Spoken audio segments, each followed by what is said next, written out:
எனக்கு அந்த நபரை பார்த்தாலே அந்த நபர் அப்படியே இப்படிலாம் பேசுற யோசிக்கிற விசுவாசிகள் இன்றைக்கு நம்ம அநேக பேரை பார்க்க முடியுது. அன்பு தணிந்து போய் கொண்டிருக்கு. இதுல ஒரு லெவல் மேல போய் ஜபம் வேற, ஆண்டவரே அவர்கள் நியாயம் தீருங்க.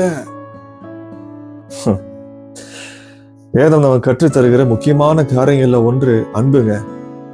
இயேசு கிறிஸ்து எனக்குள்ள வாசம் செய்கிறார் அப்படின்னா எனக்குள்ள அவருடைய அன்பும் இருக்கும். அதை நான் வெளிப்படுத்தணும் அப்படின்னு அவர் எதிர்பார்க்கிறார்.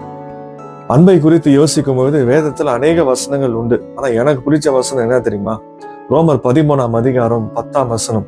அன்பு பிறனுக்கு பொல்லாங்கு செய்யாது, ஆதலால் அன்பு நியாய பிரமாணத்தின் நிறைவேற்றுதலா இருக்கு அப்படின்னு அங்க போட்டிருக்குங்க.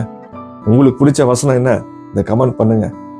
நம்ம அன்பை வெளிப்படுத்தலாம், அன்பை வெளிப்படுத்த முயற்சி செய்யலாம். ஆவியானவர் நமக்கு உதவி செய்வார். நீ பைபிள் படிச்சிட்டீங்களா? இல்லைனா மறக்காம படிச்சிருங்க. கர்த்தர் உங்களை ஆசீர்வதிப்பார்.